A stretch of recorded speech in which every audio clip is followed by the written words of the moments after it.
ധ്യാനിച്ചതും ചിന്തിച്ചതുമായ 2 വാക്യങ്ങളാണ്. ഒന്ന്, എബ്രായ ലേഖനം 6-ാം അധ്യായത്തിൻ്റെ 10-ാം വാക്യവും യിരെമ്യാ 2-ാം അധ്യായത്തിൽ കാണുന്ന വാക്യവും. എബ്രായർ 6:10 വായിക്കാം. ദൈവം നിങ്ങളുടെ പ്രവൃത്തിയും വിശുദ്ധന്മാരെ ശുശ്രൂഷിച്ചതിനാലും ശുശ്രൂഷിക്കുന്നതിനാലും തൻ്റെ നാമത്തോട് കാണിച്ച സ്നേഹം മറന്നു കളവാൻ തക്കവണ്ണം അനീതിയുള്ളവനല്ല. അവിടെ നമ്മൾ വായിക്കുമ്പോൾ ദൈവത്തോട് കാണിച്ചതായ ബഹുമാനം, സ്നേഹം, അല്ലെങ്കിൽ ശുശ്രൂഷിച്ച കാര്യങ്ങൾ, പിൻപറ്റിയതായ കാര്യങ്ങൾ, ഇത് മറന്നു കളയാൻ തക്കവണ്ണം അനീതിയുള്ളവനല്ല ദൈവമെന്നാണ്. ഇതിനോട് ചേർന്നൊരു വാക്യമാണ് യിരെമ്യാ നമ്മൾ വായിക്കുമ്പോൾ, നീ മരുഭൂമിയിൽ എന്നെ അനുഗമിച്ച് നടന്ന എൻ്റെ യൗവനത്തിലെ ഭക്തിയും. വായിച്ച്, നീ എന്നെ അനുഗമിച്ച് നടന്ന നിന്റെ യൗവനത്തിലെ ഭക്തിയും വിവാഹം കഴിച്ച കാലത്തിലെ സ്നേഹവും ഞാൻ ഓർക്കുന്നു. വിവാഹം കഴിച്ച കാലത്തിലെ സ്നേഹം. യിരെമ്യാ 2:2 വാക്യം. അപ്പം ഇതെല്ലാം ഓർപ്പിക്കുന്നതിൻ്റെ കാരണം, പലപ്പോഴും നാം ദൈവസന്നിധിയിൽ നിന്ന് അകന്നു പോകുന്നവരാണ്. ഇപ്പോൾ കുടുംബജീവിതത്തിൽ നമ്മൾ നോക്കിയാൽ ഈ കഴിഞ്ഞ ദിവസങ്ങളിൽ നാം നോക്കുമ്പോൾ ഒരുപാട് പല ഫോൺ കോൾ വന്ന് എല്ലാം കുടുംബ പ്രശ്നങ്ങളാണ്. കഴിഞ്ഞ ആഴ്ചയാണ് അത്രയും കുടുംബ പ്രശ്നങ്ങളുള്ളതായ ആളുകൾ ഇങ്ങനെ സംസാരിക്കാനിടയായത്. കത്തോലിക്കരുണ്ട്, വിശ്വാസികളുണ്ട്, ഹിന്ദുക്കളുണ്ട്, മറ്റു ചിലരൊക്കെ ഉണ്ട്. അപ്പം അങ്ങനെ ഇന്ന് ലോകത്തിൽ ഒരു കുടുംബജീവിതം ചെയ്യുമ്പോൾ തന്നെയും പലപ്പോഴും ഒരു മറന്നു പോവുകയാണ്. അതുകൊണ്ടാണ് ദൈവം പറഞ്ഞത്, നീ അങ്ങനെ പിന്മാറ്റത്തിൻ്റെ ശക്തിയിൽ പോകുമ്പോഴും ഞാൻ നിന്നെ മറന്നു കളയുന്നില്ല. കാരണം ഞാൻ എൻ്റെ ഒരു മോഡലായിട്ട് വെച്ചിരിക്കുന്നത്, അല്ലെങ്കിൽ നമ്മെ മോഡലായിട്ട് നമ്മൾ അനുഗമിച്ച് നടന്ന കാലം, യൗവനത്തിലെ ഭക്തി നമുക്കറിയാൽ ആദ്യ സ്നേഹമാണ്. നോക്കണം, ദൈവത്തിൻ്റെ സാന്നിധ്യം വന്നപ്പോൾ അവർ പറയുന്നത്, എന്നേക്കാൾ അധികമായിട്ട് ഞാൻ യേശുവിനെ സ്നേഹിക്കുന്നു. കാരണം യേശു അതുപോലെ നമുക്ക് നന്മ ചെയ്തവനല്ലേ. നമ്മുടെ പാപങ്ങൾക്ക് വേണ്ടി പ്രായശ്ചിത്തമായി യേശു കാൽവരിയിൽ മരിച്ചു, തൻ്റെ ജീവനെ തന്നു. ലോകത്തിൽ ഒരു മതനേതാവും പറയാത്ത മനോഹരമായ സത്യങ്ങൾ യേശു പറഞ്ഞില്ലേ? അതിൽ വിവേകാനന്ദ സ്വാമി പറഞ്ഞു, യേശു ക്രിസ്തു ഉള്ള കാലത്തിലാണ് ഞാൻ ജനിച്ചിരുന്നെങ്കിൽ, മഗ്ദലന മറിയ കണ്ണീര് കൊണ്ട് കാല് കഴുകിയിരുന്നെങ്കിൽ, വിവേകാനന്ദ സ്വാമി പറഞ്ഞു, ഞാൻ എൻ്റെ രക്തം കൊണ്ട് യേശുവിൻ്റെ കാലുകൾ കഴുകുമായിരുന്നു. എൻ്റെ രക്തം കൊണ്ട് ഞാൻ യേശുവിൻ്റെ കാലും. അത്രയും ദൈവപുത്രനും പുണ്യപുരുഷനുമാണ് യേശു. മഹാത്മാഗാന്ധി പറഞ്ഞില്ലേ, മെസ്സേജ് ഓഫ് ക്രൈസ്റ്റ് എന്ന എൻ്റെ പുസ്തകത്തിൽ, തൻ്റെ ജീവിതത്തിൽ എളിമത്വം പകർന്നെന്ന യേശു ക്രിസ്തുവാണ്.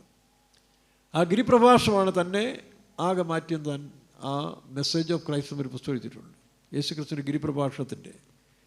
അങ്ങനെ ലോകത്തിൽ എത്രയോ ആളുകൾ, ഈ അടുത്ത സമയത്ത് സിനിമാ സംവിധായകനും പാട്ടുകാരനുമായ ശ്രീകുമാരൻ തമ്പി പറഞ്ഞു കേട്ടില്ലേ? അദ്ദേഹം പറഞ്ഞെന്താ, ലോകത്തിൽ പല ഗുരുക്കന്മാരെ കണ്ടിട്ടുണ്ടെങ്കിലും യേശു ക്രിസ്തു എന്ന മഹാഗുരു. എന്തുകൊണ്ട് ഹിന്ദുക്കൾ പല ദൈവങ്ങളെ ആരാധിക്കുകയും ചെയ്യുന്ന ഈ ഹിന്ദുക്കൾ എന്തുകൊണ്ട് യേശു ക്രിസ്തുവിനെ എടുത്തു വന്നില്ല? യേശു ക്രിസ്തുവിനെ അവരാരാധിക്കാൻ തിരഞ്ഞെടുത്തില്ലെന്ന് അദ്ദേഹം ചോദ്യം ചോദിക്കും. നമുക്കറിയാം, അനേക ദേവന്മാർ അവതാരങ്ങളെല്ലാം ഉണ്ടെങ്കിലും ദൈവപുത്രനായിട്ട് വന്ന ഒരേ ഒരാൾ, അവനിൽ പാപമില്ല, ഇരുട്ടില്ല, പിന്നെ പാപമറിയാത്തവൻ, പാപം ചെയ്യാത്തവൻ. അപ്പോൾ ആ ദൈവപുത്രനെ സാധാരണക്കാർ ഏറ്റുകൊള്ളാൻ ബുദ്ധിമുട്ടാണ്. ലോകം അവനെ അംഗീകരിക്കാനും ബുദ്ധിമുട്ടാണ്, മതങ്ങൾ അംഗീകരിക്കാൻ ബുദ്ധിമുട്ടാണ്. അതുകൊണ്ടാണല്ലോ സൗദി അറേബ്യയിലെ മതം ബൈബിൾ വയ്ക്കുന്നവരെ പോലും, വിശ്വസിക്കുന്നവരെ പോലും, അല്ലെങ്കിൽ കഴുത്ത് വെട്ടാൻ പോലും നിയമങ്ങളുണ്ടെന്നാണ്. ഞാൻ പറഞ്ഞു, അല്ല, സൗദിയിലെ അബ്ദുള്ള രാജാവിൻ്റെ മകളുടെ സാക്ഷി എൻ്റെ കയ്യിൽ ഇപ്പോഴും ഇരിപ്പുള്ളത്, യൂട്യൂബ് ഇതിൽ റെക്കോർഡ് ചെയ്തിട്ടുണ്ട്. അങ്ങനെ എത്രയോ സംഭവങ്ങൾ. അപ്പോൾ ഈ മതങ്ങളെന്ന് പറയുന്നത്, ഓരോ മതങ്ങളുടെയും പിന്നിൽ നമ്മൾ നോക്കുമ്പോൾ യഥാർത്ഥമായ ദൈവികമായ സത്യങ്ങളെ കണ്ടെത്താൻ അവരെ കൊണ്ട് സാധിക്കുന്നില്ല. ഇപ്പോൾ തന്നെ AI ആർട്ടിഫിഷ്യൽ ഇൻ്റലിജൻസിൻ്റെ ഇതനുസരിച്ച് പുതിയ ബൈബിൾ ഇറക്കാൻ പോവുക. അവർ പുതിയ യേശു ക്രിസ്തുവിനെയും ദൈവത്തെയും സൃഷ്ടിക്കാൻ പോവുകയാണ്. എല്ലാ മതങ്ങൾക്കും സ്വീകാര്യനായ ഒരു യേശു. നോക്കണം, എല്ലാ മതങ്ങൾക്കും, ആരെയും വിമർശിക്കാത്ത, എല്ലാ മതങ്ങൾക്കും സ്വീകാര്യനായ ഒരു യേശു. അതുപോലൊരു ബൈബിൾ. അപ്പം പുതിയ ബൈബിളിൽ എന്താ വ്യത്യാസം? ഇപ്പം നിലവിലുള്ള ബൈബിളിൽ നമ്മൾ വ്യത്യാസം എന്താണെന്ന് ചോദിച്ചപ്പോൾ അവർ പറഞ്ഞു, അതിൽ ആ ഏകദൈവമല്ല, എല്ലാവരും അംഗീകരിക്കപ്പെടുന്നൊരു ദൈവം. രണ്ടാമത് എല്ലാ മതങ്ങളെയും അംഗീകരിക്കുന്ന ഏകരക്ഷ എന്നുള്ള വാക്യം ഞങ്ങൾ എടുത്തു കളയും. അതുപോലെ ആണ് പെണ്ണിനെ കല്യാണം കഴിക്കുന്ന പോലെ പെണ്ണിന് പെണ്ണിനെയും ആണിനെയും കല്യാണം കഴിക്കാമെന്നുള്ള ആ വാക്യങ്ങൾ ഞങ്ങൾ ആവർത്തന പുസ്തകത്തിന് പകരം എഴുതി വയ്ക്കും. ഇങ്ങനെ കുറേ കാര്യങ്ങൾ കൊണ്ട് പുതിയ ബൈബിൾ വരാൻ പോവാണ്. അപ്പോൾ ബൈബിളല്ലേ, ബൈബിളാണെന്ന് വെച്ചാൽ ബൈബിളാണ്. പക്ഷേ ഇതുപോലെ യേശുക്രിസ്തു യഥാർത്ഥ യേശുക്രിസ്തു അല്ല, അവർ സൃഷ്ടിക്കാൻ പോകുന്നൊരു യേശുക്രിസ്തു. അവനായിരിക്കില്ല എതിർ ക്രിസ്തു എന്ന് പറയുന്ന.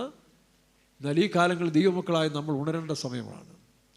നമുക്കൊരു ആത്മീയമായ ഒരു ചൈതന്യം പ്രാപിക്കുന്നില്ലെങ്കിൽ നമ്മളറിയാതെ ഇതിൻ്റെ കൂടെ അങ്ങ് പോകും. ഈ അടുത്ത സമയത്ത് ഞാൻ ഒരു പുസ്തകത്തിൽ വായിച്ചൊരു കാര്യം കുറച്ച് മുമ്പ് വായിച്ചതാണ്, ഇപ്പോൾ അത് കാണുകയും ചെയ്തു. അതിൽ ജോനാ സാർക്ക് എന്ന് പറയുന്ന ഒരു പെൺകുട്ടിയുടെ ചരിത്രം, നമ്മുടെ സാമുവൽ മോറിസിൻ്റെ കാര്യം പറഞ്ഞ പോലെ തന്നെ ജോനാ സാർക്ക് എന്ന് പറയുന്നൊരു പെൺകുട്ടി 17 വയസ്സേ ഉള്ളൂ. ആ കാലങ്ങളിൽ 15-ാം നൂറ്റാണ്ട് കാലയളവിലാണ്. 15-ാം നൂറ്റാണ്ടിൻ്റെ കാലയളവിൽ ഫ്രാൻസും ഇംഗ്ലണ്ടും തമ്മിൽ നിരന്തര യുദ്ധമായിരുന്നു. നമുക്കറിയാം ഫ്രാൻസ് എന്ന് പറയുന്നത് അത് കത്തോലിക്ക മതത്തിൻ്റെ അണ്ടറിലുള്ളതായതാണ്. ഇംഗ്ലീഷുകാരെന്ന് പറയുമ്പോൾ ആംഗ്ലിക്കൻ സഭയുടെ രണ്ട് നേരത്തെ ഒന്നായിരുന്നു. ഹെൻറി 8-ാമൻ്റെ കാലത്തോടു കൂടി അത് 2 ശക്തിയായിട്ട് മാറി. അന്ന് മുതൽ ഇവർ തമ്മിൽ ശീതയുദ്ധമുണ്ട്, പല സംഭവങ്ങളിലും. അപ്പോൾ ഈ ജോനാ സാർക്ക് എന്ന് പറയുന്ന, അപ്പോൾ ഫ്രാൻസും ഇംഗ്ലണ്ടും തമ്മിൽ 100 വർഷമാണ് തുടർന്ന് യുദ്ധം നടന്നത്. യുദ്ധം തീരുന്നില്ല. അങ്ങനെ അവസാനം ഫ്രാൻസുകാർ കുഴഞ്ഞു. ഫ്രാൻസുകാരെ കൊണ്ട് ഒരു വിധത്തിൽ നിന്ന് പിടിക്കാൻ കഴിയാതായപ്പോൾ അവർ ദൈവത്തെ പ്രാർത്ഥിക്കാൻ പോയതാണ്. സൈന്യ ഉദ്യോഗസ്ഥന്മാരെല്ലാം വിറയ്ക്കാൻ തുടങ്ങി. ഇംഗ്ലീഷുകാരുടെ ആ ഒരു നിലനിൽപ്പിൽ ഇവർക്ക് നിൽക്കാൻ കഴിയാതെ വന്നു. അവർ ദൈവത്തെ ആശ്രയിച്ചെന്ന് പറയുന്നത്. ഈ സമയത്താണ് ഒരു 17 വയസ്സുകാരിയായ ഒരു പെൺകുട്ടി ജോനാ സാർക്ക് രാജാവിൻ്റെ അരമനയിലേക്ക് തനിയെ കയറി ചെന്നിട്ട് അവൾ പറഞ്ഞു, ദൈവം എന്നെ അയച്ചിരിക്കുകയാണ്. ഫ്രാൻസുകാരുടെ സമാധാനത്തിനും ഈ യുദ്ധത്തിന് വിരാമം വരുത്തുവാൻ ദൈവം എന്നെ അയച്ചിരിക്കുകയാണ്. അതുകൊണ്ട് ഞാൻ യുദ്ധം നയിച്ചോളാം. 17 വയസ്സേ ഉള്ളൂ. അവരാദ്യം അത് സമ്മതിച്ചില്ലെങ്കിലും അവിടെ ആ ദാവീദ് ഗോലിയാത്തിനെ കൊല്ലുവാൻ ശൗലിന് മുമ്പിൽ പറഞ്ഞതായ സാക്ഷ്യം പോലെ ഇത് പറഞ്ഞപ്പോൾ ചാൾസ് 7-ാമന് അത് വിശ്വാസമായി. അവളെ സൈന്യങ്ങളുടെ നേതാവായിട്ട് നമ്മുടെ ഝാൻസി റാണി നേതാവ്, വടക്കേ ഇന്ത്യയിൽ പണ്ടുകാലത്ത് ബ്രിട്ടീഷുകാരോട് പോരാടിയ ഒരു ഝാൻസി റാണിയെ കാണുന്നുണ്ട്. ഇതൊരു ആത്മീയമായ പ്രചോദനത്തോടുകൂടി വന്ന് യുദ്ധം ഏറ്റെടുത്തു. ഒളിഞ്ഞും തിരിഞ്ഞും പരസ്യമായിട്ടും ഈ യുദ്ധത്തെ നിയന്ത്രിച്ച് മുമ്പോട്ട് പോകുമ്പോൾ ഫ്രഞ്ച് സൈന്യം വളരെ വേഗത്തിൽ മുന്നേറാൻ തുടങ്ങി. അപ്പോൾ ഇംഗ്ലീഷുകാർക്കും ഫ്രാൻസുകാർക്കും തമ്മിലുള്ള വ്യത്യാസം, ഇംഗ്ലീഷുകാർക്ക് കുറേ സഹിഷ്ണുതയുണ്ട്, കൂടുതലാണ്. അവർ കുറച്ചുകൂടെ ബിബ്ലിക്കൽ അറിവുകൂടെ കൂടുതലുള്ള മനുഷ്യരാണ്. ദൈവത്തിൻ്റെ ആ പ്രൊട്ടസ്റ്റൻ്റ് വിഭാഗത്തിൽപ്പെട്ടുള്ളൊരു ആരാധനയൊക്കെ ആയതുകൊണ്ട് കുറച്ചുകൂടെ അവർക്ക് സഹിഷ്ണുതയും സൂക്ഷ്മബുദ്ധിയും കൂടുതലായതുകൊണ്ട് പലപ്പോഴും അവർക്ക് ജയമുള്ളത് കാണാൻ കഴിയുന്നു. എന്നാൽ ഇപ്പോൾ ഫ്രാൻസുകാരെ അല്ലെങ്കിൽ യുദ്ധത്തിന് വിരാമം വരുത്തുവാനും സമാധാനം ഉണ്ടാക്കുവാൻ വേണ്ടി ഫ്രാൻസുകാരെ ഈ ലീഡറായിട്ട് ഈ പെൺകുട്ടി മുൻപോട്ട് വരാനിടയായി. അങ്ങനെ യുദ്ധം ജയിച്ചുകൊണ്ട് മുന്നോട്ട് വരുമ്പോൾ ഏതോ ഒരു കണിയിൽ ഈ ജോനാ സാർക്കിനെ ഇംഗ്ലീഷുകാർ പിടിച്ചുകൊണ്ടുപോയി. അവരും വിസ്തരിക്കാതെയും നിയമപ്രകാരമൊന്നും അല്ലാതൊന്നും ചെയ്യാനൊക്കത്തില്ല. അങ്ങനെ അവൾ വിസ്തരിക്കുന്ന സമയത്തിൽ ചോദിച്ചു, നീ ദൈവത്തിൻ്റെ അയക്കപ്പെട്ടവളാണ്, നിന്നിൽ ദൈവത്തിൻ്റെ കൃപ വ്യാപരിക്കുന്നൊക്കെ നീ ഇങ്ങനെ പറയുന്നല്ലോ. അപ്പോൾ ബ്രിട്ടീഷുകാരുടെ നിയമത്തിൽ ഞാൻ കൃപ നിറഞ്ഞവരാണെന്ന് പറയുമ്പോൾ, അല്ലെങ്കിൽ എന്നിൽ ദൈവകൃപയുണ്ട് എന്ന് ഒരുത്തൻ സ്ഥാപിക്കാൻ പോകുമ്പോൾ അതൊരു വലിയ ശിക്ഷാവിധി, അവിടെ കുറ്റമാകും. കാരണം അങ്ങനെ ആരും പറയാൻ പാടില്ല. അപ്പോൾ ദൈവം നമ്മളെ സഹായിക്കുന്ന കൃപ വരുന്നത്, എനിക്ക് കൃപയുണ്ട് എന്ന് പറയുമ്പോൾ അത് അവരുടെ നിയമത്തിനെതിരാണ്. ഇനി കൃപയില്ലെന്ന് പറഞ്ഞാലും, ദൈവകൃപയില്ലാതാണ് ഞാൻ എൻ്റെ ശക്തി കൊണ്ടാണ് ചെയ്തു പറഞ്ഞാലും ശിക്ഷയ്ക്ക് യോഗ്യരാണ്. അപ്പോൾ ജോനാ സാർക്കിനെ വിസ്തരിക്കുന്ന സമയത്തിൽ ഇത് രണ്ടും ഏതെങ്കിലും പറയണ്ടേ? എനിക്ക് കൃപയുണ്ടെന്ന് പറഞ്ഞാലും അവളെ ശിക്ഷിക്കും. പ്രത്യേകിച്ച് യുദ്ധ കുറ്റത്തെക്കാളും ദൈവനിന്ദയ്ക്കാണ് അവർ കൂടുതൽ ശിക്ഷ കൊടുക്കുന്നത്.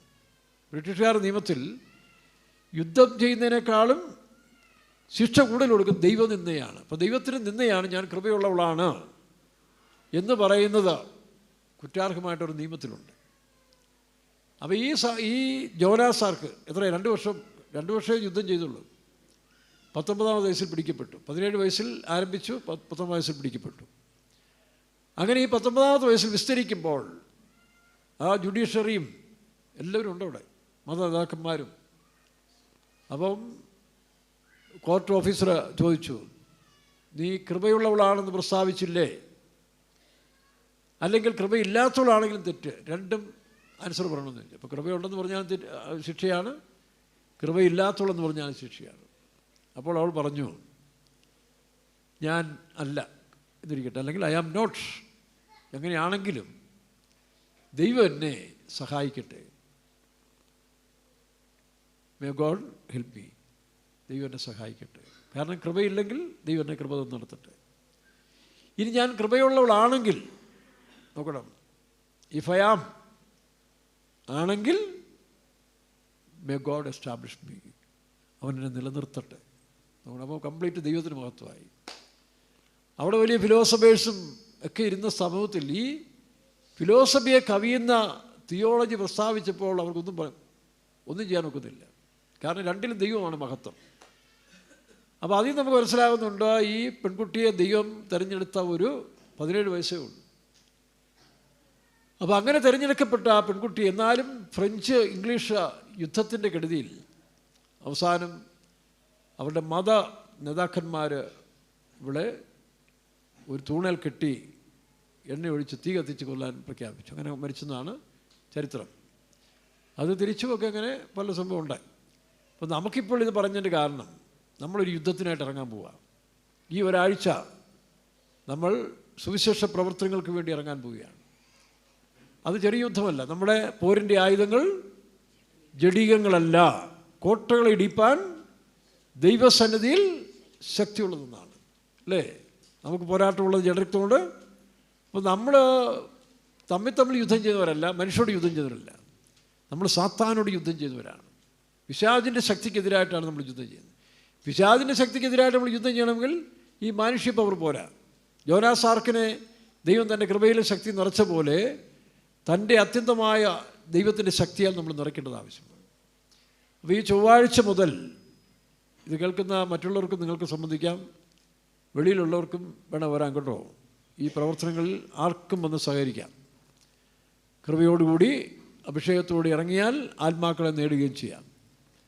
അപ്പോൾ ചൊവ്വാഴ്ച മുതൽ ശനിയാഴ്ച വരെ പകല് ട്രാക്ട് ഡിസ്ട്രിബ്യൂഷൻ, വീട് വിസിറ്റിങ്, പരസ്യയോഗങ്ങൾ, അങ്ങനെ പലരും വരുന്നുണ്ട്. മറ്റ് സെൻറ്ററുകളിൽ നിന്നൊക്കെ ചില ടീമായിട്ട് ചിലർ വന്ന് പ്രവർത്തിക്കാൻ ആഗ്രഹിക്കുന്നു പറയും. നമുക്കറിയാം ഇനി അധിക സമയം നമുക്കില്ല.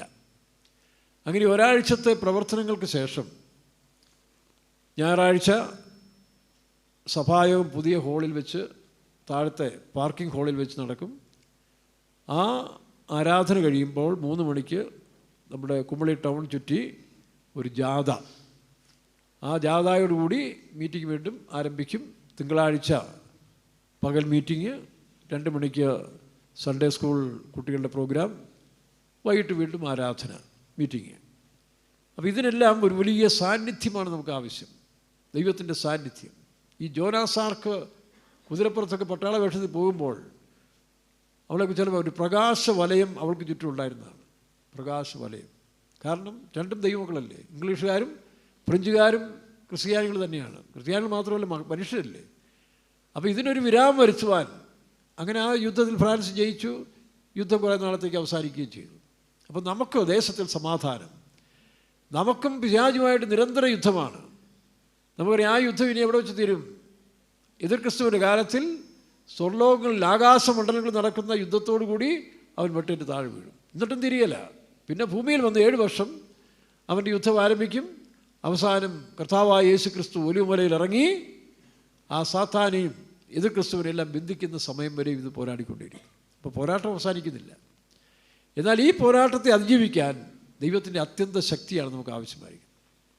അവരെ ആ അത്യന്തമായ ശക്തി, എക്സ്ട്രീം പവർ വേണം, എക്സലൻസ് ഇൻ നോളജ്. ഇത് രണ്ടുമാണ് നമുക്ക് ആൾക്കാരോട് ഇടപെടുവാൻ നമുക്ക് ആവശ്യമായിരിക്കുന്നത്. ആ ജോനാസാർക്ക് നീതിപീഠത്തിന് മുമ്പിൽ ഏത് വിധത്തിൽ അവൾ പിടിക്കപ്പെടുമെന്ന് വിചാരിച്ചുകൊണ്ട് വിസ്തരിക്കാൻ തുടങ്ങിയപ്പോൾ നോക്കണം, അവളുടെ വായിൽ നിന്ന് വന്നത്, എനിക്ക് കൃപ ഇല്ലെങ്കിൽ ദൈവം എന്നെ തൻ്റെ കൃപയാൽ നിറയ്ക്കട്ടെ. ഞാൻ കൃപയുള്ളവളാണെങ്കിൽ ദൈവം അത് നിലനിർത്തട്ടെ. അപ്പോൾ ഇതുപോലെ കർത്താവ് പറഞ്ഞില്ല, നിങ്ങൾ എന്ത് സംസാരിക്കണം എന്ന് നിങ്ങൾ ഭാരപ്പെടേണ്ട. അത് ആ സമയത്ത് നിങ്ങളുടെ വായിൽ ഞാൻ അങ്ങനെ കൃപയിൽ ആശ്രയിച്ച് കഴിയുമ്പോൾ ദൈവം നമുക്ക് അതാ സമയത്തിൽ ആരോട് എങ്ങനെ സംസാരിക്കണം, അവരുടെ ഹൃദയത്തിൻ്റെ നിലവരങ്ങളെ അറിഞ്ഞ് സംസാരിക്കാനിടയാകും. ഞാൻ ഓർക്കുന്നുണ്ട്, പലപ്പോഴും എനിക്ക് അങ്ങനെയുള്ള അനുഭവം ഉണ്ടായിട്ടുണ്ട്. ഒരു ഓഗസ്റ്റ് 15 മാതാവിൻ്റെ സ്വർഗാരോപണ തിരുനാൾ കത്തോലിക്കൽ ആഘോഷിക്കുമ്പോൾ ഞങ്ങളത് രക്ഷിക്കപ്പെട്ട സമയമാണ്. ഞാനും ഒരു കാത്തലിക് സഹോദരനും കൂടെ രക്ഷിക്കപ്പെട്ട തീവ്രവാദികളെപ്പോലെ നിൽക്കുകയാണ്, ഒരു ഭയവുമില്ല. അപ്പോൾ അന്ന് രാത്രി ഞങ്ങൾ പ്രാർത്ഥിച്ചുകൊണ്ടിരിക്കുമ്പോൾ ഞങ്ങൾക്ക് നോക്കണം, പരിശുദ്ധാത്മാവല്ല, ഞങ്ങളുടെ ആ തീവ്ര ആത്മാവ്, രക്ഷിക്കപ്പെട്ട സമയമല്ലേ, രാത്രിയിൽ ഉറക്കമില്ല. ഞങ്ങളുടെ ഇടവപ്പള്ളിയിൽ ഇങ്ങനെ വിഗ്രഹങ്ങൾ നിറച്ച് വെച്ചിരിക്കുക, മാതാവിൻ്റെ ഔസപിതാവിൻ്റെയും യേശുവിൻ്റെയും.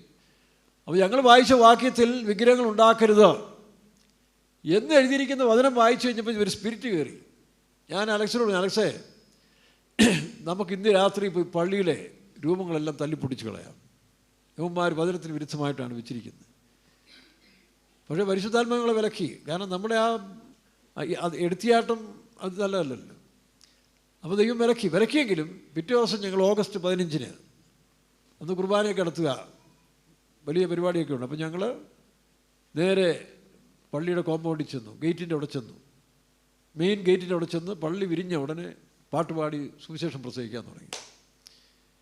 കർത്താവായ യേശു ക്രിസ്തു ഏകരക്ഷകരെന്നും മാതാവ് സ്വർഗാരോപണം, ഒരു പേടിയില്ലങ്ങ് പറയുക, തല്ലുകിട്ടാൻ പറവല വഴിയുണ്ട് നോക്കണം.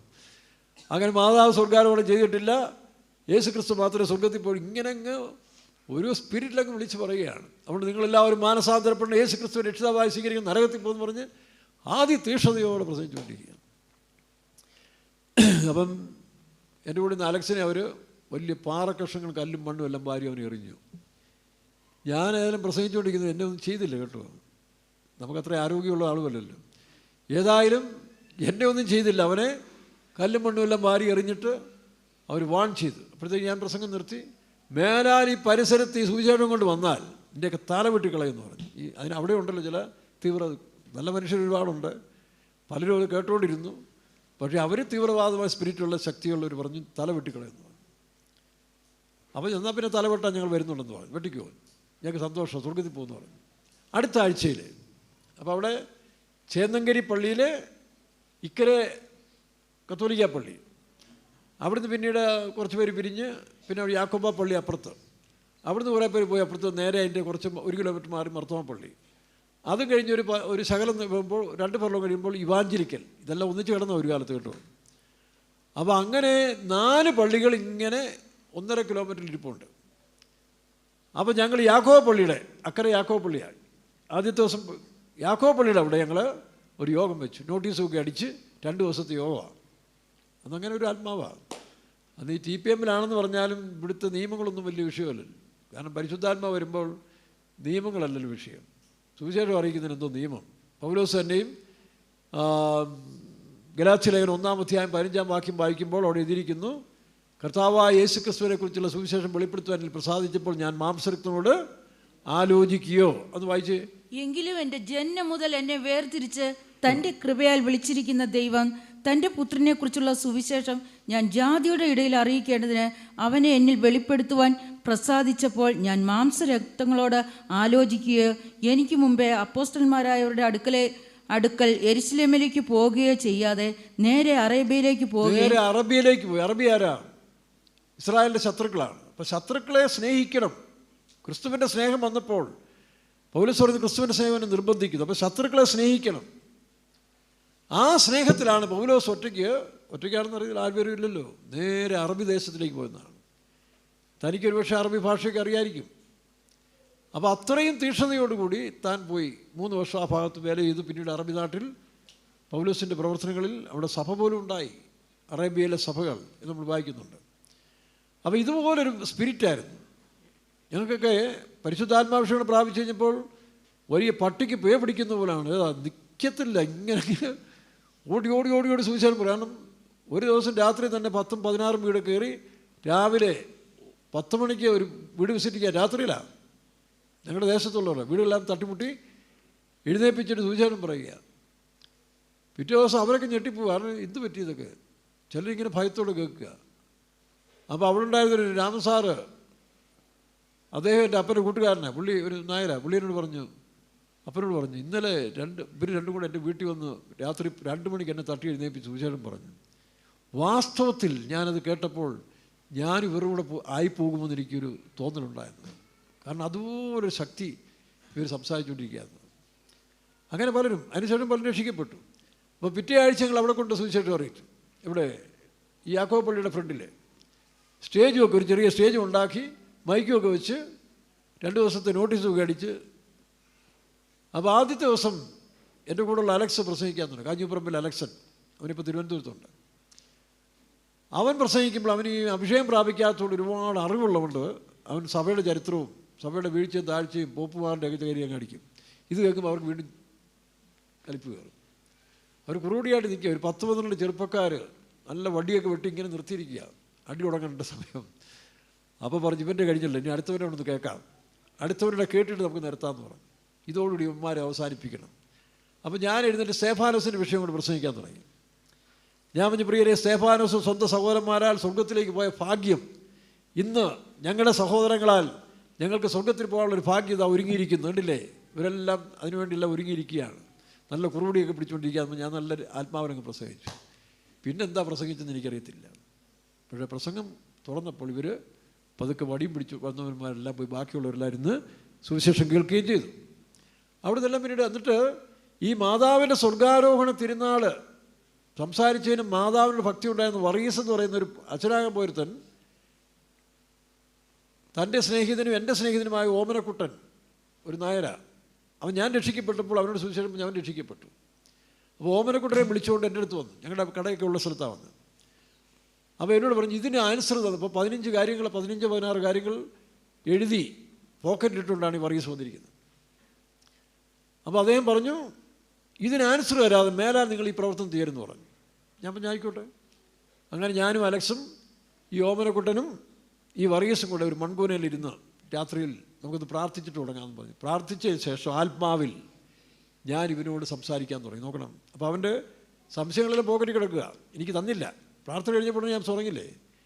അങ്ങനെ 1 by 1 ആയിട്ട് ഈ 16 ചോദ്യങ്ങൾക്കും പരിശുദ്ധാത്മാവ് മറുപടി കൊടുത്തപ്പോൾ ഈ തിയോളജിയും ഫിലോസഫിയൊക്കെ പഠിച്ച് അച്ഛനാകാൻ പോയ വർഗീസ് വാവിട്ട് കരയാൻ തുടങ്ങി. അവനെ ദൈവം സന്ദർശിച്ചു. കാരണം ഇത് അത്ഭുതമല്ലേ, അവൻ്റെ പോക്കറ്റിൽ കിടക്കുന്ന ചോദ്യങ്ങൾക്ക് ഞാൻ ആത്മാവിൽ സംസാരിച്ചുകൊണ്ടിരിക്കുന്നു. അവൻ വാവിട്ട് കരഞ്ഞ് അവിടെ വെച്ച് യേശുക്രിസ്തുവിനെ രക്ഷിതാവായി സ്വീകരിച്ചു. പിന്നീട് 7 ഏക്കർ സ്ഥലം നിലം പാഡി ഫീൽഡ് സ്വന്തമായിട്ട് കൃഷി ചെയ്യുന്നവനാണ് അവൻ. പിന്നെ എൻ്റെ അസിസ്റ്റൻ്റായി എൻ്റെ കൂടെ ഇങ്ങനെ നടക്കാൻ തുടങ്ങി. സുവിശേഷം അറിയിക്കാനും വീട്ടുകാർക്കും കുടുംബക്കാർക്കും എല്ലാം അത് കാണുന്ന വലിയ പ്രയാസമായി. അവസാനം ഞാൻ സുവിശേഷ വിലയ്ക്ക് പോകാമെന്ന് പറഞ്ഞപ്പോൾ വർഗീസ് പറഞ്ഞ് ഞാനും വരികയാണ്. അങ്ങനെ ഇവന് ഈ പറഞ്ഞ വീടും 7 ഏക്കർ സ്ഥലമെല്ലാം ഉപേക്ഷിച്ച് എൻ്റെ കൂടെ തന്നെ സുവിശേഷ വിലയ്ക്ക് വരികയും ചെയ്തു. അലക്സ് വേറെ സുവിശേഷ പ്രവർത്തനത്തിന് പോവുകയും ചെയ്തു. അപ്പോൾ ആ സമയങ്ങളിൽ ഞങ്ങൾക്ക് ആത്മാക്കൾ കിട്ടിയ കാര്യം. അപ്പോൾ ഇതുപോലെ പരിശുദ്ധാത്മാവിൻ്റെ ഒരു പ്രവർത്തന സമയത്തിൽ നമുക്കറിയത്തില്ല എന്ത് പറയണം, എന്ത് ചെയ്യണം, അത് അവർ ചെയ്തോളും. അതുകൊണ്ട് ഈ ദിവസങ്ങളിൽ ദൈവത്തിൻ്റെ പ്രവർത്തിക്കായിട്ട് നമ്മൾ ഒരുക്കണം. മുട്ടമേരുന്ന് പ്രാർത്ഥിക്കണം, കർത്താവ് എന്നെ ശക്തീകരിക്കണം, എൻ്റെ വായോടുകൂടി ഇരിക്കണം. മോശയോടുകൂടി ദൈവം ഇരുന്ന പോലെ എൻ്റെ വായോടുകൂടി ഇരിക്കണം. മാത്രമല്ല, ഒരു ചിലർ എന്നോട് പറഞ്ഞു, കർത്താവിൻ്റെ വരെ പോകുന്ന വലിയ പ്രയാസമാണ്. കാരണം ചില പോരാട്ട സ്വഭാവങ്ങൾ ഉണ്ട്. ആ പോരാട്ട ശക്തിയിൽ നിന്നൊരു വിടുതലിന് വേണ്ടി എത്രയോ പ്രാർത്ഥിച്ചിട്ടും ഇതുവരെ ഒരു വിടുതൽ കിട്ടുന്നില്ല എന്ന് ചിലരിങ്ങനെ ഫോണിൽ കൂടെയും ചിലർ നേരിട്ടും പറഞ്ഞു. അതെല്ലാവർക്കും ഉണ്ട്. ഈ ശരീരത്തിലിരിക്കുന്നിടത്തോളം കാലം അവസാനം വരെയും പോരാട്ടം ഉണ്ടാകും. എന്നാൽ ഒരു കാര്യം ഓർത്തോണം, നിങ്ങൾ പിന്മാറ്റകൃതയുള്ളവരായിരിക്കരുത്. നിങ്ങളെ ദൈവം കൈവിടത്തില്ല. അതാണ് നമ്മൾ വായിച്ച വാക്യം. എന്താ, ഒരു കാലത്ത് നിങ്ങളവനെ അനുഗമിച്ച് നടന്ന ഭക്തി, അതാണ് ദൈവം കുറിച്ച് വച്ചിരിക്കുന്നത്. ഇടക്കാലത്തിൽ നിങ്ങൾക്കുണ്ടായ പിന്മാറ്റമോ അല്ല ദൂഷ്യവശങ്ങളോ ഒന്നും ദൈവം അതല്ല കണക്കിടുന്നത്. ദൈവത്തോട് നിങ്ങൾ ചെയ്ത നിയമസമയത്തിൽ നിങ്ങൾക്കുണ്ടായിരുന്ന ഭക്തി. വീണ്ടും ആ വാക്യം വായിച്ച്, നീ എന്നെ അനുഗമിച്ച് നടന്ന നിന്റെ യൗവനത്തിലെ ഭക്തിയും വിവാഹം നിശ്ചയിച്ച കാലത്തിലെ സ്നേഹവും ഞാൻ ഓർക്കുന്നു. അതുകൊണ്ട് എന്ത് ചെയ്യണം? ഈ ദിവസങ്ങളിൽ മടങ്ങി വരിക. ദൈവമേ എന്നെ ശക്തീകരിക്കണമേ, അല്ലേ? മാത്രമല്ല, ചെറിയ ചെറിയ കാര്യങ്ങൾ കൊണ്ട് ദൈവം നമ്മെ തള്ളിക്കളയുന്നവനല്ല. അവിടെ വായിച്ച് എബ്രായ ലേഖനം 6:10 വായിച്ച്, ദൈവം നിങ്ങളുടെ പ്രവൃത്തിയും വിശുദ്ധന്മാരെ ശുശ്രൂഷിച്ചതിനാലും ദൈവം നിങ്ങളുടെ പ്രവൃത്തിയും വിശുദ്ധന്മാരെ ശുശ്രൂഷിക്കുന്നതിനാലും തന്റെ നാമത്തോട് കാണിച്ച സ്നേഹം മറന്നു കളവാൻ തക്കോണം അനീതിയുള്ളവരല്ല. ഈ അടുത്ത കാലം എന്ന് പറയാലും നമ്മുടെ ഇവിടെ തന്നെ എത്രയോ പേര് മനസ്സുകൊണ്ട് അകന്നകന്ന് പോയവരുണ്ടായിരുന്നല്ലോ. ഈ മാർഗമേ വേണ്ട എന്ന് പറഞ്ഞവരുണ്ടല്ലോ. പക്ഷേ ഇപ്പോൾ അവർ ചിലരെല്ലാം ഇപ്പം യഥാസ്ഥാനപ്പെട്ട് വരുന്ന കാണുന്നു. ചെറുപ്പക്കാരിൽ പഠിച്ചവർ അവർ യഥാസ്ഥാനപ്പെടുന്നു. എന്നോടൊന്ന് പലരും ഏറ്റു പറഞ്ഞു. കാരണം ദൈവം അനീതിയുള്ളവനല്ല. നമ്മുടെ കുറവുകളെയും കുറ്റങ്ങളെയും കണ്ടുപിടിച്ചിട്ട് ശിക്ഷിക്കാനിരിക്കുന്ന ദൈവമല്ല. എങ്ങനെയെങ്കിലും നമ്മളെ രക്ഷിക്കുക എന്നുള്ളതാണ് ദൈവത്തിനോട്. സക്കായിയെ കണ്ടില്ലേ? ഇന്ന് ഈ വീടിന് രക്ഷ വന്നു. നോക്കണം, ഇന്ന് ഈ വീടിന് രക്ഷ വന്നെന്നാണ് എഴുതിയിരിക്കുന്നത്. അപ്പോൾ സക്കായിക്ക് രക്ഷ കൊടുത്തവരായ ദൈവം എന്ത് ചെയ്യുന്നു? നമുക്കും ഈ രക്ഷ ദൈവം തരും. മറ്റുള്ളവർ ചോദിച്ചു, ഇവൻ പാപിയായ ഒരു മനുഷ്യൻ്റെ കൂടെ പാർക്കാൻ പോയല്ലോ അല്ലേ? ലൂക്കോസിന് വിശേഷം 19-ാം അധ്യായത്തിൽ സക്കായി എന്ന് പറയുന്ന ഒരു ടാക്സി പിരിവുകാരെ ജനിച്ചിട്ട് കാണാൻ ഇഷ്ടമല്ല. കാരണം അവർ കമ്മീഷനും കൂടെ ചേർത്താണ്, ഒരുപാട് കമ്മീഷൻ വെച്ചാണ് ഈ ടാക്സ് വാങ്ങിക്കുന്നത്. അപ്പം അങ്ങനെയുള്ള ടാക്സുകാരെ അവർക്ക് ഇഷ്ടമല്ല. എന്താ കാരണം? കമ്മീഷൻ ഒരുപാട് വാങ്ങിക്കും. ഗവൺമെൻറ്റിന് കൊടുക്കുന്നതിന് കൂടാതെ അവരുടെ തന്നെ കമ്മീഷൻ ധാരാളമായിട്ട് അവർ വാങ്ങിച്ചെടുക്കും. അങ്ങനെ ജനത്തെ ഉപദ്രവിക്കുന്നതുകൊണ്ട് ഈ ടാക്സ് കളക്ടേഴ്സിനൊന്നും അവർക്ക് വലിയ ഇഷ്ടമല്ല. മനസ്സിലായോ? കേൾക്കുന്നുണ്ടോ?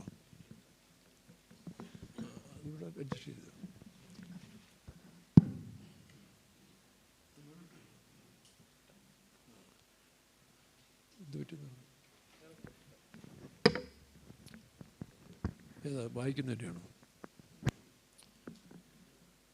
ഇത്ര മഹത്വമുള്ള പദവിയെ ഈ പുഴുക്കൾ കരുളാൻ, ഇത്ര മഹത്വമുള്ള പദവിയെ ഈ പുഴുക്കൾ കരുളാൻ, പാത്രതയേതുമില്ല നിന്റെ കൃപ എത്ര വിചിത്രമാകോ, പാത്രതയേതുമില്ല നിന്റെ കൃപ എത്ര വിചിത്രമാകോ. വന്ദനം യേശുപരാ നിനക്കെന്നു, വന്ദനം യേശുപരാ,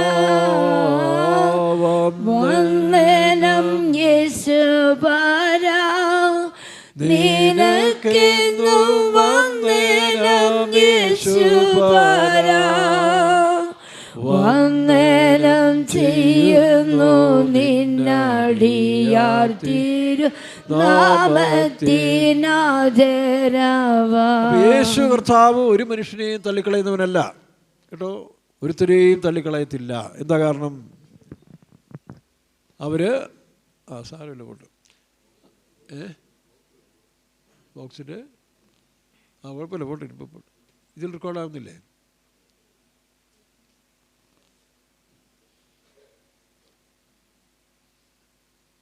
രണ്ട് ബോക്സിലും ഇല്ലേ? രണ്ട് ഇത് അപ്പോൾ ഇനിവിടെ ഉള്ള പോലെ പോട്ടെ. അപ്പോൾ ഇവിടെ വായിക്കുമ്പോഴേ യേശുക്രിസ്തു പാപികളെ തേടി വരുന്നതായിട്ട് നമുക്ക് കാണാൻ കഴിയുന്നുണ്ട് അല്ലേ? സക്കായിയെ തേടി വീട്ടിൽ ചെന്നു. അപ്പോൾ സഭയുടെ അല്ലെങ്കിൽ മുന്നിൽ നടക്കുന്ന പുരോഹിതന്മാരുമൊക്കെ അതിന് തടസ്സം ചെയ്തു. അങ്ങനെ നീ അവരുടെ വീട്ടിൽ പോയി താമസിക്കും, ഞങ്ങളെപ്പോലെ യോഗ്യന്മാരായിട്ടുള്ളവരുടെ വീട്ടിലാണ് താമസിക്കേണ്ടത്. പക്ഷേ യേശു എന്താ പറഞ്ഞത്? ഞാൻ നീതിമാന്മാരെയല്ല പാപികളെ എത്ര തേടി വന്നത്. അതുകൊണ്ട് ഒരു കാര്യം ഓർത്തോളം, കർത്താവ് നിങ്ങളുടെ പിന്മാറ്റങ്ങളെ ചികിത്സിക്കുവാൻ ശക്തനാണ്. ഓർത്തോളം, കർത്താവ് പിന്മാറ്റ ശക്തികളിൽ നിന്ന് നിങ്ങളെ വിടിവിപ്പാൻ ശക്തനാണ്. അതുകൊണ്ടാണ് നീ എന്നെ അനുഗമിച്ചിടുന്ന ശിംശോനെക്കുറിച്ച് വായിക്കുമ്പോൾ, ശിംശോൻ ഒരുപാട് അത്ഭുത പ്രവൃത്തികൾ ചെയ്തെങ്കിലും അവസാനത്തിൽ എന്ത് ചെയ്തു? തൻ്റെ വഴി വിട്ടുപോയി. അവൻ നികളം കയറി, സ്വയം കയറി, അതിനുശേഷം ജഡികമായ താല്പര്യങ്ങളിലേക്ക് പോയി, ദൈവത്തിൽ നിന്ന് അകന്നുപോയി. അപ്പോൾ എന്താ സംഭവിച്ചു? അവൻ്റെ അഭിഷേകം നഷ്ടപ്പെട്ടപ്പോൾ അവനെ ഫെലിസ്ത്യർ പിടിച്ചു കെട്ടി, അവനെ കൊണ്ടുവന്ന് കണ്ണു കുത്തി പൊട്ടിച്ച് ദർശനം നഷ്ടപ്പെടുത്തി, അവൻ്റെ കൈകാലുകൾ ബന്ധിച്ചു, നമ്മുടെ ആത്മീയ പ്രവർത്തനങ്ങൾക്കെല്ലാം തടസ്സം വരുത്തി അവനെ മാവ് പൊടിക്കുന്നവനാക്കി തീർത്തു. നോക്കണം, ഫെലിസ്ത്യർക്ക് മാവ് പൊടിക്കുന്ന ജോലിക്ക് വിട്ടു. എന്നാൽ അനുദപിച്ചു, ശിംശോൻ അനുദപിച്ചു. അവനെന്ത് ചെയ്തു? ദൈവത്തോട് നിലവിളിച്ചു, കർത്താവേ എൻ്റെ ശക്തിയെ തിരിച്ചു തരണമേ. ഇതേ ഉള്ള രക്ഷ. ഏതെല്ലാം രീതിയിൽ നാം താഴെ പോയോ, ദൈവത്തിൽ നിന്ന് അന്യപ്പെട്ടോ, അവിടെ നിന്നെല്ലാം കരകയറുവാൻ നിലവിളിക്കുക. നിലവിളിക്കുന്നവരുടെ മുമ്പിൽ ദൈവത്തിൻ്റെ ശബ്ദം, അല്ലെങ്കിൽ നിലവിളിക്കുന്നവരുടെ മുമ്പിൽ ദൈവം മറക്കുകയില്ല. അങ്ങനെ ശിംശോൻ ദൈവത്തോട് നിലവിളിച്ച് പ്രാർത്ഥിച്ചു, ദൈവത്തിൻ്റെ ശക്തി തിരികെ വന്നു. അവനെന്ത് ചെയ്തു? തൻ്റെ ജീവകാലത്തിരുന്നതിനേക്കാൾ വലിയൊരു പ്രവൃത്തിയാണ്. അപ്പോൾ നമ്മൾ ഈ ഫെലിസ്ത്യർ എന്ന് പറയുന്ന ജനങ്ങളല്ല, നമ്മുടെ ആത്മാവിനോട് പോരാടുന്ന ജഡമോഹങ്ങൾ. ആ ജഡത്തിൻ്റെ ശക്തിയെ നമുക്ക് നിർമൂലമാക്കണമെങ്കിൽ നമ്മൾ ആത്മാവിൻ്റെ ശക്തിയുള്ളവരായിരിക്കണം. അവിടെ തത്വജ്ഞാനം കൊണ്ടൊന്നും ഫിലോസഫിക്കൽ കൊണ്ടൊന്നും നടക്കില്ല. ദൈവശക്തിയാണ് അതിനാധാരമായിരിക്കുന്നത്. എന്നിൽ ബലത്തോടെ വ്യാപരിക്കുന്ന അവൻ്റെ വ്യാപാര ശക്തി. അങ്ങനെ ശിംശോൻ്റെ മേൽ ദൈവത്തിൻ്റെ ശക്തി ഇറങ്ങിയപ്പോൾ അവൻ ആ അത്ഭുത കാര്യങ്ങൾ വീണ്ടും ചെയ്തു. വീണ്ടും നാം ദൈവത്തിലേക്ക് മടങ്ങി വരിക. ഹോശേയ പ്രവചനം 1-ാം അധ്യായം നമ്മൾ വായിക്കുമ്പോൾ അവൾ ദൈവസഭയ്ക്ക് മാതൃകയായിരുന്ന ഒരു പെൺകുട്ടിയെപ്പറ്റി നമ്മൾ വായിക്കുന്നുണ്ട്. ഒരു പുരോഹിതൻ്റെ മോളാണ്. നല്ല ഭക്തിയിലും വഴക്കത്തിലും ജനിച്ചു വളർന്നെങ്കിലും വളർന്നു വന്നപ്പോൾ സാഹചര്യങ്ങൾ, മറ്റുള്ളവരുടെ സ്നേഹം, സമ്മാനങ്ങളുടെ പുറകെ പോയി അവൾ ലോകത്തിലെ ഏറ്റവും മോശമായൊരു സ്ത്രീയായിട്ട് മാറുകയാണ്. എങ്കിലും ദൈവം ആ ഹോശേയാവിൽ ആ പാപിനിയും ദോഷിയുമായ സ്ത്രീ എങ്ങനെ തിരിച്ചു കൊണ്ടിരുന്നു, അവളുടെ വഴികളെല്ലാം ചില തടസ്സങ്ങളുണ്ടാക്കി, ചില വിഘ്നങ്ങളൊക്കെ ഉണ്ടാക്കിയതിന് ശേഷം വീണ്ടും ആരും അവളെ സഹായിക്കാനില്ലാത്തൊരു സ്റ്റേജ് വന്നപ്പോൾ, ഞാനിതിപ്പോൾ വിവരിക്കുന്നില്ല, അങ്ങനെ അവൾ തിരിച്ചു വരാനിടയായി. അവളെന്താ പറയുന്നത്? ഞാൻ എൻ്റെ ആദ്യ ഭർത്താവിലേക്ക് മടങ്ങിപ്പോകും. വായിക്കാം.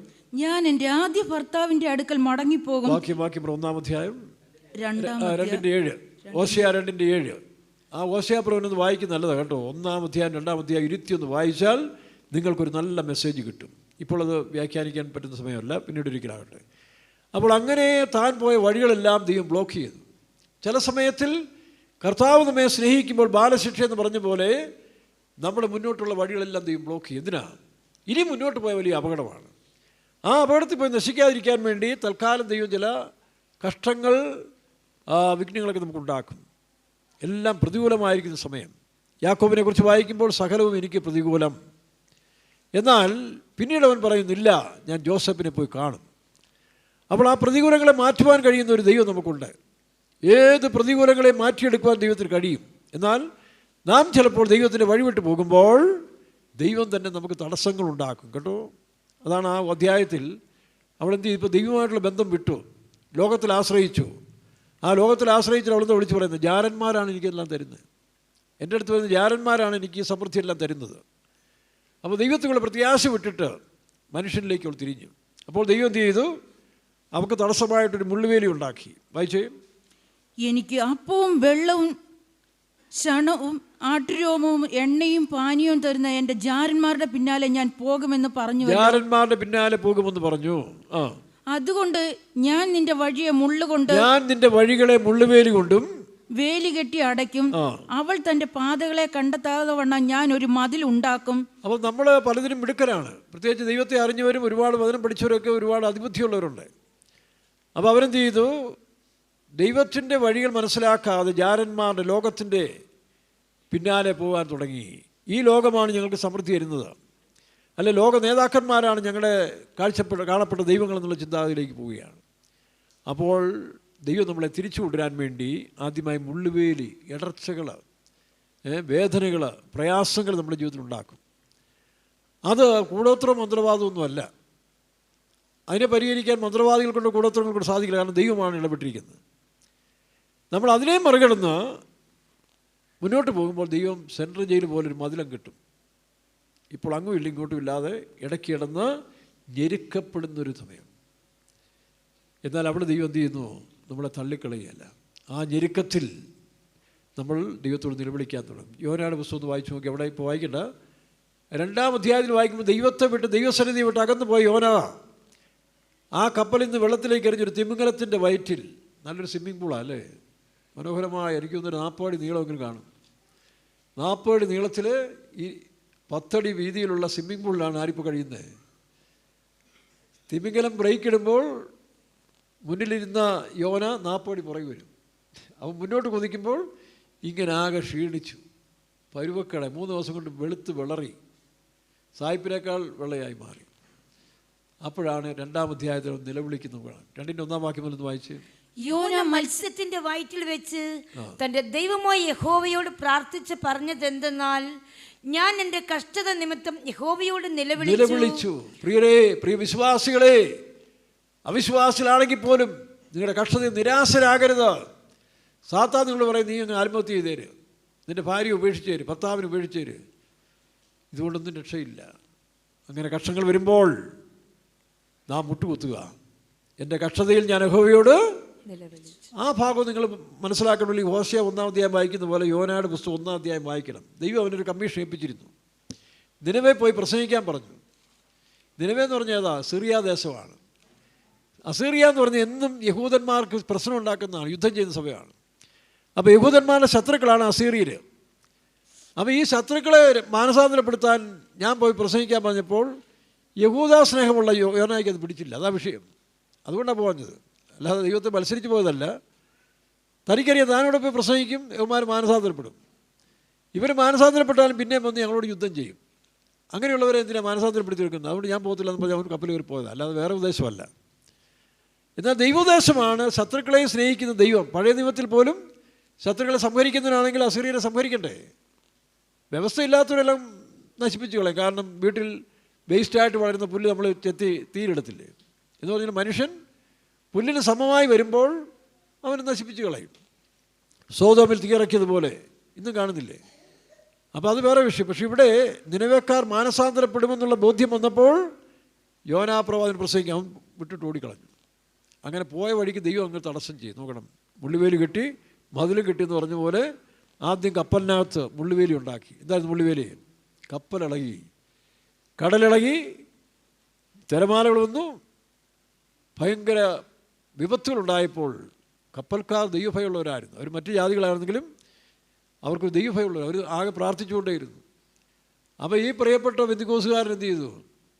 അന്നത്തെ പെന്തിക്കോസുകാരൻ കേട്ടോ, ദൈവത്തെ കൂടുതൽ അറിഞ്ഞവനായി പെന്തിക്കോസുകാരൻ കപ്പലിൻ്റെ അടിത്തട്ടി പോയി ഗോഡൗണിൽ പോയി കിടക്കുക. കാരണം ആരും കാണാതിരിക്കാൻ ഗോഡൗണിൽ പോയി കിടന്ന് ഉറക്കമാണ്.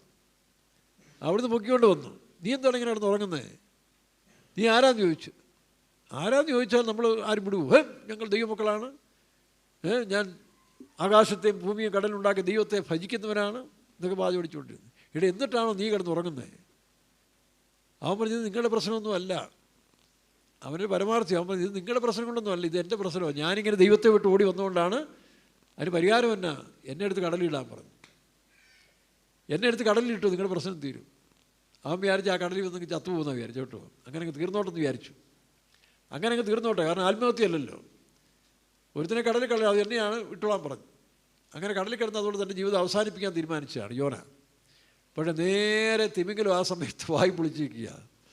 നേരെ തിമിംഗലത്തിൻ്റെ വയറ്റിൽ യോന 3 ദിവസം ചിന്തിച്ചു നോക്കിയേ. ആ കടൽപ്പുല്ലുകളും പായലുകളും എൻ്റെ തലയ്ക്ക് മീത് ഓടി എന്നൊക്കെ പറഞ്ഞ് എൻ്റെ താഴെ പറയുന്നുണ്ട്. അങ്ങനെ 3 ദിവസം കൊണ്ട് യോന ഒരു പരുവത്തിലായി. മത്സ്യത്തിന് സമാനമുണ്ട്. ഇന്ന് വരെയും അകത്തിയെന്നെല്ലാം ദഹിച്ച. ഇപ്പോൾ ദഹനക്കേട് ആർക്കാണ്? തിമിംഗലത്തിന് ദഹനക്കേട്. കഷായം കുടിച്ചുകൊണ്ടുള്ള കാര്യമുണ്ടോ? ഇത് വേറെ സംഭവമായത്. ഇതാണ് കൃപ നഷ്ടപ്പെട്ടവൻ മറ്റുള്ളവർക്ക് ദഹനക്കേടായിട്ട് മാറും കേട്ടോ. നമ്മുടെ സമീപത്തുള്ളവർ, നമ്മുടെ വീട്ടുകാർക്ക്, സഭയ്ക്ക് നാം ദഹനക്കേടുണ്ടാക്കുന്നവരായി തീരും പ്ലാൻ തെറ്റുമ്പോൾ. അവിടെ കിടന്നുകൊണ്ടവനെ ദൈവം തമ്പുരാൻ വേലി കെട്ടി, പിന്നീട് മതിലും കെട്ടിയിട്ടു. കപ്പലിൽ വെച്ച് വേലി കെട്ടി. ഇവിടെ മതിലായില്ല, നല്ല ചുറ്റുമതിലല്ലേ? ചുറ്റുമതിലാണ്. അതാ ഈ മതിലിനകത്ത് സ്വിമ്മിംഗ് പൂളിൽ കിടന്നുകൊണ്ട് പുള്ളി അങ്ങോട്ടും ഇങ്ങോട്ടും ടു ആൻഡ് ഫ്രോ മോഷനിൽ അടിച്ചുകൊണ്ടിരിക്കുകയാണ്. ആ പ്രാർത്ഥന ശകലം കൂടെ വായിച്ചേ. യോന മത്സ്യത്തിന്റെ വയറ്റിൽ വെച്ച് തന്റെ ദൈവമായ യഹോവയോട് പ്രാർത്ഥിച്ച് പറഞ്ഞതെന്തെന്നാൽ, ഞാൻ എൻ്റെ കഷ്ടത നിമിത്തം യഹോവയോട് നിലവിളിച്ചു, അവൻ എനിക്ക് ഉത്തരമരുളി. ഏക സൊല്യൂഷനേ ഉള്ളൂ. നിങ്ങൾ ഏത് വിപത്തിലകപ്പെട്ടോ അല്ലെങ്കിൽ ഏത് കഷ്ടത്തിലകപ്പെട്ടോ നിലവിളിക്കുക. ദൈവം ഒരു വഴിയൊരുക്കും. പണ്ട് ഞാൻ കേട്ടിട്ടുണ്ട്, ഞാൻ ചെറിയ ക്ലാസ് പഠിച്ച സമയത്ത് ഒരു സിംഹത്തിൻ്റെ എലിയുടെ കഥ പഠിച്ചിട്ടുണ്ട്. ഈ സിംഹമൊക്കെ പ്രാർത്ഥിക്കും കേട്ടോ. സിംഹത്തിനെ പിടിക്കാൻ വേണ്ടി ഒരു വലയൊരുക്കിയിട്ട് അവർ പോയി. സിംഹം വലയിലകപ്പെട്ടു പോയി. സിംഹം അവിടെ കിടന്ന് പ്രാർത്ഥിക്കാൻ തുടങ്ങി. എൻ്റെ ദൈവമേ, അവൻ്റെ ഭാഷയിൽ അലറി പ്രാർത്ഥിക്കാൻ തുടങ്ങി. അപ്പോൾ ദൈവം ഒരു എലിയെ പറഞ്ഞു വിട്ടു. ശ്രദ്ധിച്ചോണം, സിംഹത്തിൻ്റെ നികളത്തെ ഗർഭത്തെ അടക്കാൻ ദൈവം വിട്ടതാരാ? ഒരു എലി പറഞ്ഞു, എന്ത് പറ്റി? ശരി, ഞാൻ നിന്നെ സഹായിക്കാം, ദൈവം എന്നെ അയച്ചിരിക്കുകയാണ് നിന്നെ സഹായിക്കും. നീയോ ഇത്തിരി പോകേണ്ടതായ നിനക്ക് എന്നെ സഹായിക്കാനോ? അതെങ്ങനെ സഹായിക്കും? അത് ഞാൻ ഏറ്റു. അപ്പോൾ എലി ഈ വലയുടെ ഓരോ അറ്റം ഇങ്ങനെ കരണ്ട് എൻ്റെ കണ്ണികളെല്ലാം പൊട്ടിക്കാൻ തുടങ്ങി.